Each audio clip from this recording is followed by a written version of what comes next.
the Carlos as we were going raiding.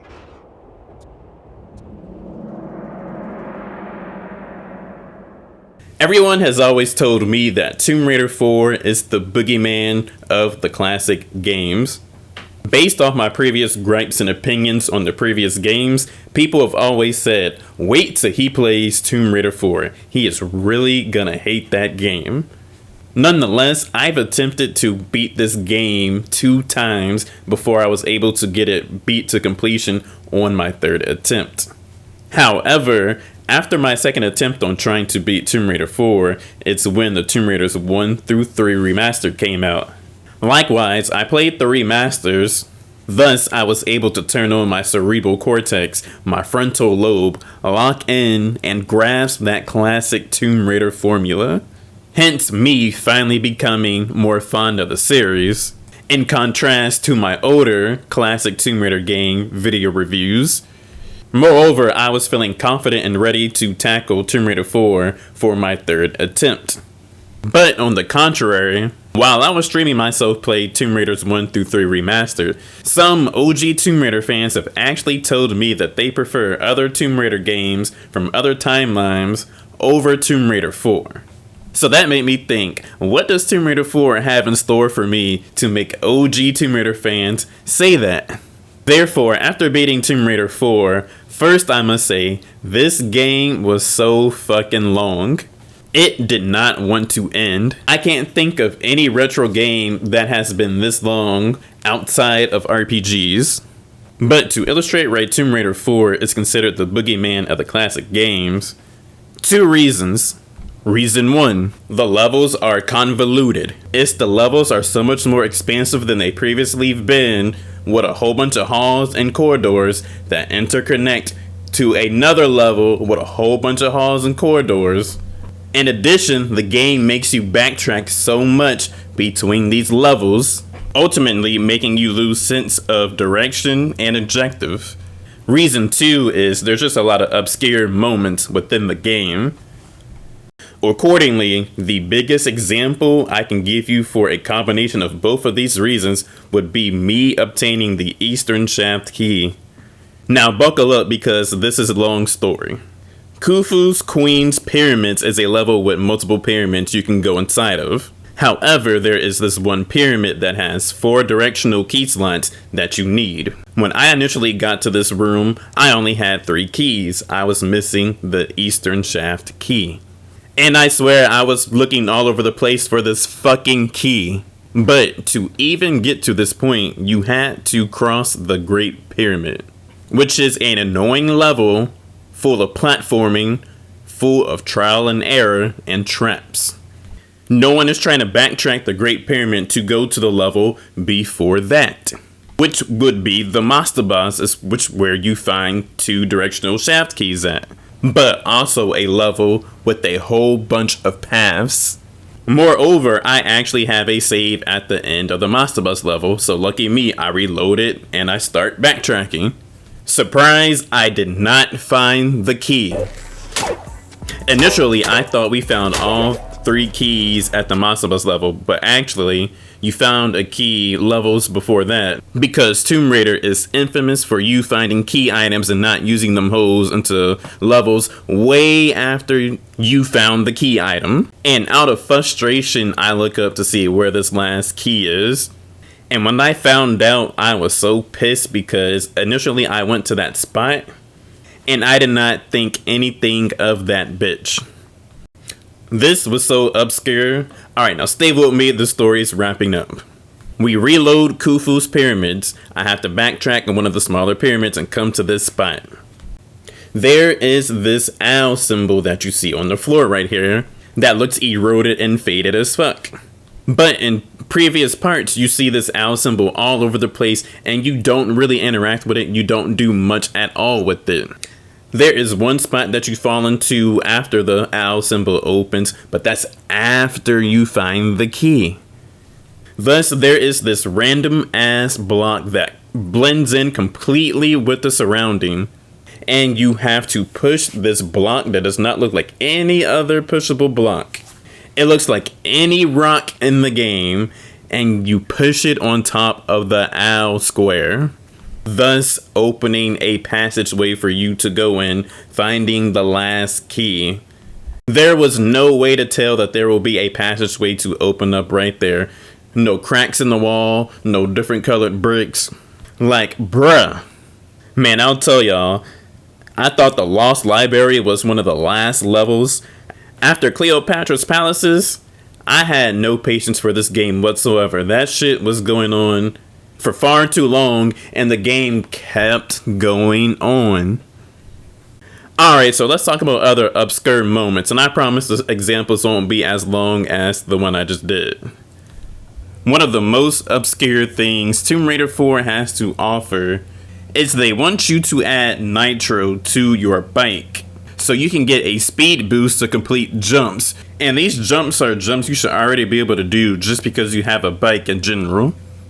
In particular, the way the game goes about getting nitro to your bike is so bizarre. First, you find the nitro, and who in the hell is thinking that you crowbar this random burning ass truck and get this piece of a pipe that you combine with the nitrous oxide bottle so you can dispense the nitro to your bike? This is literally just making things more complicated for no reason. This is actually crackhead ingenuity.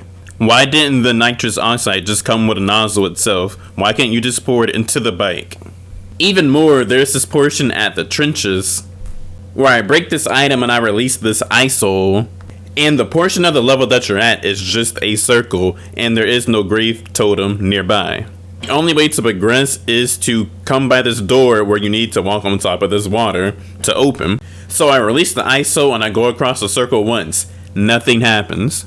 So out of frustration, I look up a guide online to see what you're supposed to do about this part. So what I found out when I looked it up is, after releasing the ISO and going across the circle once, upon your second time going across the circle, it will be frozen and you can walk on top of the water to get to the door. Why didn't it freeze the first time you released the ISO so you don't confuse everybody? This is preposterous. Here we have this auto turn part, and as you can see, you need to complete this jump. However, the auto turn is actively cucking you. So I attempt this again, and as you can see, there is cover that you can crawl behind and wrap your way around to this window where once you get to it, the turret should lose tracking on you and you should be able to shoot its vulnerable canister to make it blow up. However, multiple attempts of me crawling behind the walls and getting to that window, and the turret still had tracking on me. And terms can make the player start doing a whole bunch of shit that is not the solution to the problem. However, I attempt crawling around the walls again, and I did it the same exact way I did in the past. However, the turret finally did not have tracking and allowed me to shoot the canister and blow it up. Again, why didn't this happen the first time around? Furthermore, let me give examples of some convoluted levels. Alexandria, the Catacombs, the Coastal Plains, and the Pharaoh's Temple of Isis, and a few more levels are all interconnected with each other. Alexandria is the first connecting point of all those levels. Alexandria has a subsection called Egyptian Adventures. Egyptian Adventures is blocked off by some wood. So I go to my inventory and I select the crowbar to break the wood blocking the door, but it doesn't work. We did this in Tomb Raider 3, so I'm confused. So I'm like, alright, I'll just go on one of the branching paths and go find another key item that's gonna open the door. So I'm in coastal ruins and I'm getting introduced to skeletons. I'm discovering all these paths. I'm solving puzzles. And what the fuck is up with that one spot in coastal ruins where it was a whole bunch of invisible walls while you're swimming, trying to make you stay under the water and drown and shit? Furthermore, I'm finding paths into the catacombs just to find out that the main entrance is still blocked. And then I find the gate to Pharaoh's Temple of Isis and the 2 key item slots needed to open the gate. And I've spent hours discovering all this shit, and I'm just puzzled because I haven't found one key item to further progress me further in any section I just discovered. So I go back to Alexandria, and I go to the Egyptian Adventures entrance. and I shoot the wood blocking the door entrance, and that was the solution the whole time. Now, it's my fault for not exhausting all my options. But could you really blame me for the crowbar not breaking the wood when you previously done it before in other games? And why would the game let you venture so far deep and spend so much time discovering all this shit just to leave you stuck? Once you finally get access to the catacombs, you realize that it is another one of those big expansive levels with a whole bunch of branching paths. This level takes you directly to the Temple of Poseidon. In this level, there are 4 statues of Poseidon, and you need to put tridents on them. When I got there, I only had 2 tridents. So I saved the game, and I said I will go ahead and backtrack and find out where those 2 other tridents are at the next day. So now it's the next day, and I need to climb out of the Temple of Poseidon back to the catacombs. So I find where I need to climb out to get to the exit. And something really stupid occurs where I'm climbing up, and I can no longer climb and shimmy to the left and just drop down on this block. Even if the climbing texture didn't wrap around so you can climb in 3D, you should still be able to drop. So I drop back down, and I'm looking all over the Temple of Poseidon for the exit. And I didn't find shit, and I climbed back up where I originally thought the exit was at first. But this time I backflip, and there is actually a platform behind you that you cannot see if you're climbing up the ladder. Therefore, we are finally back in the catacombs. And my first time around in the catacombs, I could have swore I checked every branching path. However, there was just this one thing I overlooked. There's this left turn, and I saw it initially, but it was only a few pots and a skeleton there. And I didn't want to aggro the skeleton because I didn't want to waste my explosive bow and arrows to kill it. So I destroy the skeleton and I break the pots, and I finally get close to the wall. And it's dark, but when I look at the wall, I actually see the ever subtle signs that this wall has climbable textures. This is exactly what the textures look like, and you can't tell me that this shit looks climbable. I don't care what a nigga gotta say. Now remember, when I initially came here, there was the dead skeleton body laying there and pots on the back of the wall, so you couldn't even see the cracks that slightly ever indicate that you climb here, and it's pretty dark. So who the fuck was seeing that shit? Moreover, this path led to another section of the catacombs, which I eventually found the 2 pitchforks needed for the Poseidon statues. Nonetheless, I remember on my first attempt of playing this game, when you find the second canopic jar at the Sacred Lake, and you have to backtrack all the way to the Temple of Karnak. Just remembering the paths to even get there was just so confusing. Honestly, I didn't even remember the paths on the way back. The fuck? And I don't understand why there wasn't a little shortcut that you take to put you right in the Temple of Karnak so you didn't have to do all that backtracking.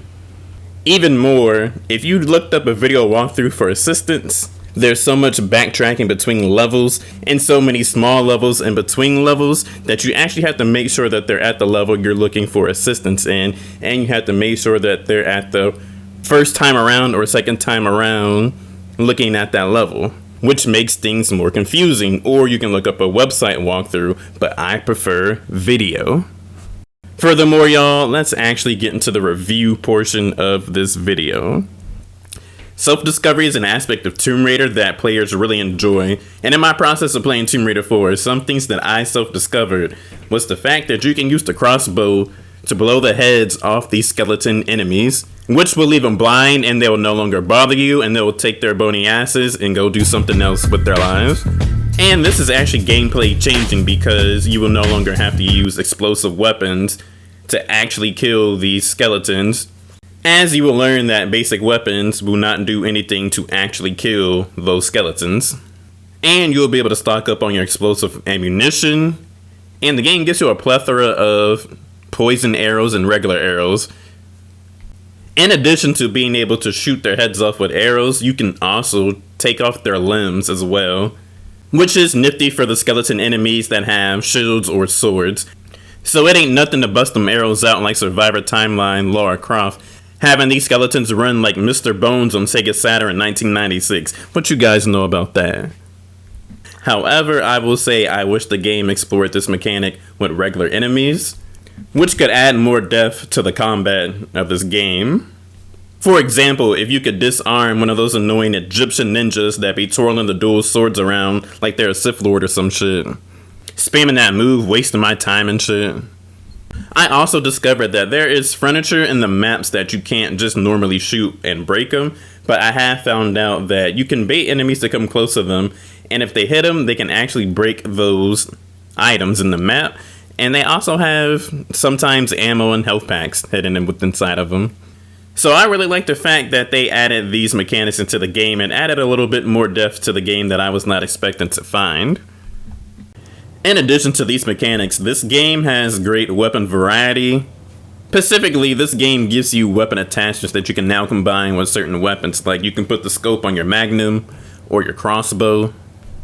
There's 2 different ammo types for your shotgun. Not that I ever felt like it was needed that I needed widespread shotgun shots, but I definitely put it to use. And the 3 different grenade launcher grenades you can have. However, I will say I didn't really experiment with the flash grenades or the super shots that much, because after Tomb Raider 3's final boss, I was stacked with explosive weaponry, because a nigga does not know what type of boss core design will put at the end of Tomb Raider 4, so I'm just going to take it upon my best interest to have all that weaponry for some BS. Or late game bosses. Some of my complaints from Tomb Raider games I previously played were the enemies were just animals that run up and try to bite you. However, Tomb Raider 4 has good enemy variety with Egyptian enemies with guns and swords that flip around like ninjas. You get some stone soldiers. You run into some Egyptian mythological monsters. You run into some skeletons, and you also run into some undead crusaders.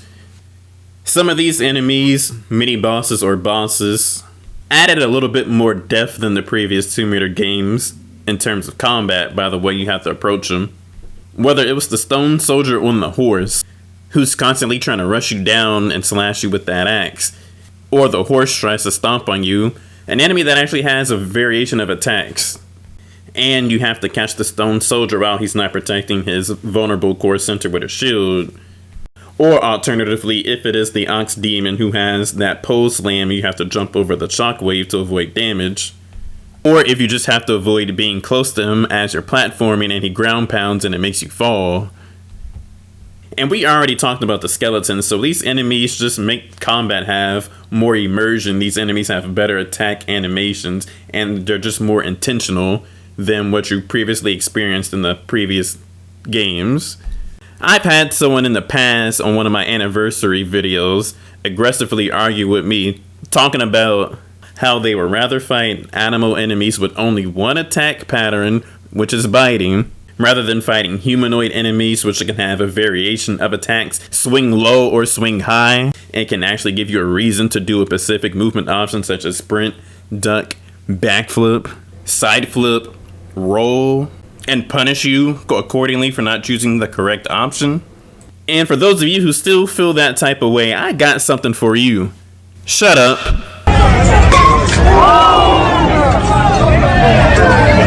Tomb Raider 4 definitely has way more punctuation on its narrative and storytelling in comparison to the previous games. Tomb Raider 4 is on a new engine, and with that comes more drawn out scenes with the CGI, which highlight the background of Lara Croft and how family friends become enemies through common interest. Not only upgrading the engine and the cutscenes, but the game also upgraded some of the mechanics, which this time around you can now rope swing, and when you climb and shimmy, you can now navigate your Z-axis. Thank God. Tomb Raider 4 has heavy prominence in puzzles, and surprisingly, I enjoy a lot of these puzzles. I think these were the best puzzles we've seen in the series so far. Whether it was the mirror puzzles where you had to look through the mirror to see something that was not initially there on your first perspective, or maybe it was the puzzle where you had to look through a vent and make sure you're rotating all the obelisk or pillars in the right direction to activate something, and going back in the room to make sure you're actually pointed it in the right direction for sure. Or you realizing that you got to do some alchemy and you have to put elements on these scales that are requesting it, and realizing you got to put it into some silk skins, then place it on the scale. My favorite puzzle Tomb Raider 4 definitely was the planet puzzle.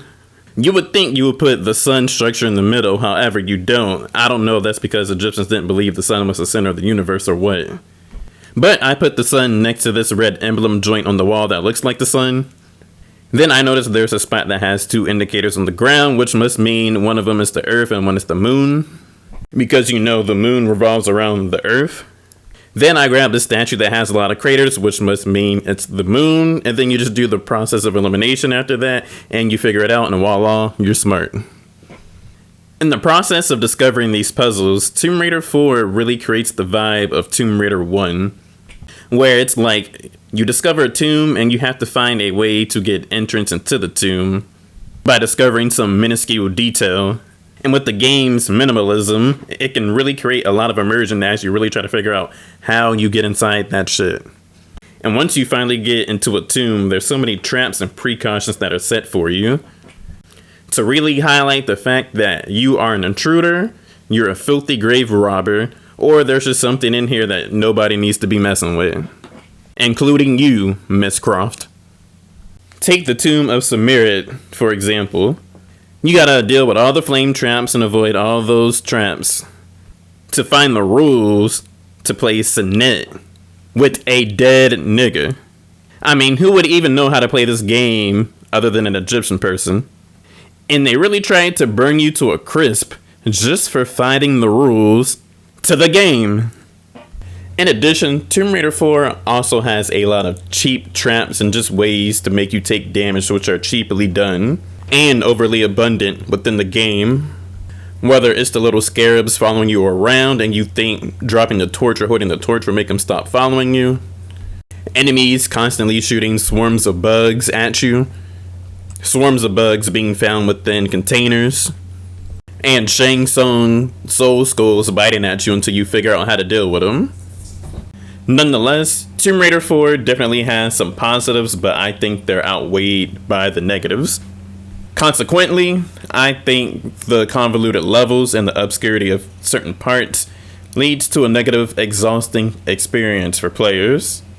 Likewise, I just think this game is full of tedious gameplay that's done the same way, with not a lot of variation and gameplay density. The innovation this game does have is not exponential to really change the gameplay that much from previous games, or to make it more exciting and fun to play. Majority of this game is you figuring out where to go, what to grab, and what to do while nothing else happens in the gameplay. Some people say you just gotta be patient, but when you're looking around for hours across multiple levels, and this game has about 40 levels, that's just boring, especially when nothing is happening in the game. The first bit of levels were fine and fun to play, but when you get to the Temple of Karnak, that's when the game starts to get slow and boring, and more importantly, confusing. And the game doesn't really pick up a slow pace until you get to Desert Railroad. And once you finally know what you're doing in Alexandria, then you're able to navigate yourself through those connecting levels. Then you start having fun again. I think in this game, the levels worked better when they were more compact, like Cleopatra's palaces, in comparison to, let's say, you're in Alexandria, then it's loading you into coastal ruins, and then you're getting loaded into the catacombs, and you don't even know what you're supposed to be doing. The movement is still clunky and kookily. For the Sinet game, you could have just had a fixed interface and had people roll a dice or whatever, and have a cursor choose the color of what board piece they wanted to move, rather than have me use the clunky and kookily movement physics to step on the color I want to move over and over. And man, I couldn't stand when you were in a tunnel and you had the 180 to crawl out, and you had to spend all that time just turning around. All the tunnels in the game, that shit got annoying. Then this game had too many mazes at the last quarter of the game too. But anyways, if you were to ask me what Tomb Raider game is my favorite at the current moment, I would have to say Tomb Raider 1 Remastered. Everything in that game just felt compact and intentional. I feel like Tomb Raider 4 tries to replicate the Tomb Raider 1 formula, but they just overcomplicate everything. And I mean in terms of the classics. If you wanted me to give this game a score, I'm going to have to give it a 6.5. I don't hate the game, but I just think a lot of it does too much. I'm still going to play the remaster, especially since I just beat it, so I won't be as confused. If you like Tomb Raider 1 and you need something more complicated and more complex, this is the game for you. But this video has been stretched far too long, and as always guys, vibe out.